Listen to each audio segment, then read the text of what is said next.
بسم الله الرحمن الرحيم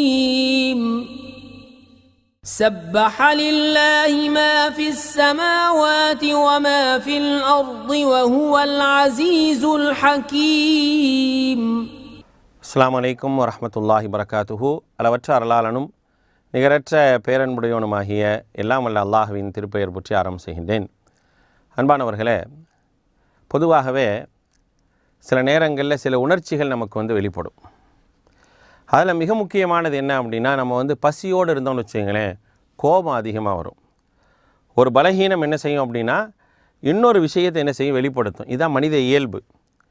நீங்கள் ரொம்ப பசியோடு இருக்கும்போது கோபம் வரும். அதே போல் ரொம்ப சந்தோஷமாக இருந்தால் அழுக வரும். ரொம்ப கவலையாக இருக்கும்போது வேறு விதமான உணர்வுகள்லாம் வெளிப்படும். இதெல்லாம் மனித இயல்பு. அல்லாஹ் ரப்புல் ஆலமீன் அப்படி தான் வச்சுருக்கிறான்.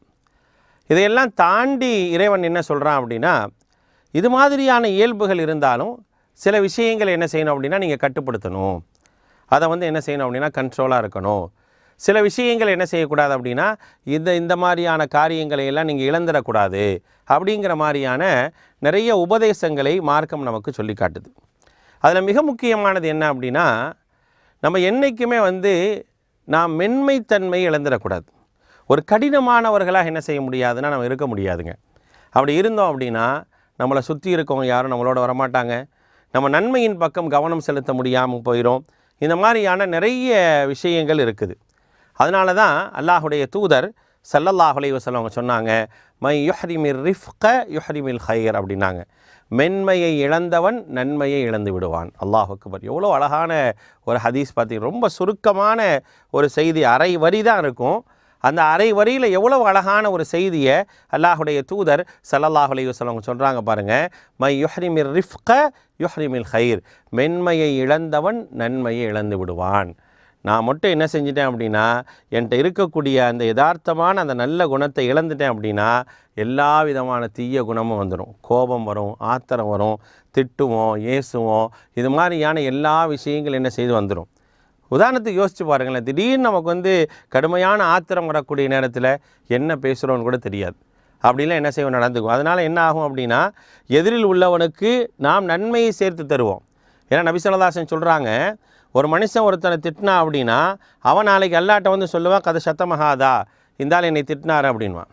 அப்படி சொல்லக்கூடிய நேரத்தில் அதுக்காக என் நன்மையை கொண்டு போய் அவர்கிட்ட கொடுப்பேன். நான் செஞ்ச நன்மையை கொண்டு போய் அவர்கிட்ட கொடுக்க வேண்டிய ஒரு சூழ்நிலை என்ன செய்வீங்க? அதனால தான் அல்லாஹுடைய தூதர் சொன்னாங்க, மென்மையை இழந்தவன் நன்மை இழந்து விடுவான்.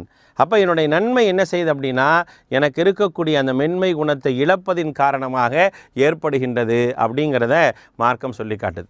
அப்போ அல்லாஹுடைய மிகப்பெரிய அருள் என்ன தெரியுமா, எல்லா மனிதர்களுக்கும் அந்த மென்மை தன்மையை அல்லாஹ் ரப்புல் ஆலமீன் தந்திருக்கிறான். ஒரு மென்மையாக நடந்து கொள்ளக்கூடிய நடைமுறை எல்லாத்துலேயும் இருக்கும். நம்ம அப்படி இல்லாதவங்களா? யோசித்து பாருங்கள். ஒரு மிகப்பெரிய ஒரு கடுகடுத்த கோபமுடையவராக ஒரு மனுஷன் இருக்கட்டும், எப்படி இருந்தாலும் தன்னுடைய பிள்ளைகள்கிட்ட எப்படி நடந்துக்குவார், குழந்தைகள்கிட்ட எப்படி நடந்துக்குவார்? யாருன்னே தெரியாத ஒரு குழந்தையை பார்க்கும்போது, ஒரு அழகான குழந்தையை பார்க்கும்போது அவரிடத்தில் அந்த அன்பும் சிரிப்பும் வெளிப்படுதா இல்லையா? அப்போ அந்த மென்மை குணம் எல்லாத்துக்கும் இருக்குது. அப்போ இருக்கக்கூடிய அந்த மென்மை குணத்தை என்ன செய்யக்கூடாதுன்னா, நாம் இழந்து விட்டோம் என்றால் நன்மை போயிடும். அல்லாஹுடைய தூதர் ஸல்லல்லாஹு அலைஹி வஸல்லம் நமக்கெல்லாம் அழகான ஒரு முன்மாதிரி. அல்லாஹ் அவங்கள பற்றி ரொம்ப சிலாகித்து சொல்கிறான், வ இன்னக லஅலா ஹுலுகின் அதீம், நீங்கள் மகத்தான நற்குணத்தில் இருக்கிறீங்க அப்படின்னு சொல்லி அல்லாஹ் ரப்புல் ஆலமீன் சொல்கிறானே. அந்த அல்லாஹுடைய தூதரை பற்றி அல்லாஹ் திருமறை குர்ஆனில் சொல்லும் பொழுது, ஃபபிமா ரஹ்மத்தின் மினல்லாஹி லின்தலஹும், அல்லாஹுடைய அருளின் காரணமாகத்தான் உங்களை சுற்றி அந்த சஹாபாக்கள் இருக்கிறாங்க. வலவ் குன்த ஃபல்தன் கலீதல் கல்பி, நீங்கள் மட்டும் கடுகடுத்த உள்ளமுடையவர்களாக ஒரு மூர்க்கத்தனமானவராக இருந்தால் உங்களை விட்டு எல்லாரும் ஓடி இருப்பாங்க. அப்போ அல்லாஹுடைய தூதர்கிட்ட இருந்த அந்த மென்மை குணம்தான் எப்போதுமே சஹாபாக்கள் என்ன செஞ்சாங்க, அல்லாஹுடைய தூதரோடு இருக்கணும் அப்படின்னு சொல்லி ஆசைப்பட்டாங்க. அதே மென்மை குணம் நம்மிடத்தில் இருந்தால் நாம் நன்மையை சம்பாதிக்கலாம், விரோதம் குறையும், அழகான நட்புகளோடு பழகலாம். அப்படிப்பட்ட ஒரு வாய்ப்பையும் அப்படிப்பட்ட நல்ல குணத்தையும் எல்லாம் வல்ல அல்லாஹ் நமக்கு தருவதற்கு அதிகமாக பிரார்த்திப்போம். அல்லாஹ் அருள் செய்வானாக. வஸ்ஸலாமு அலைக்கும் வரஹ்மத்துல்லாஹி வபரகாத்துஹு.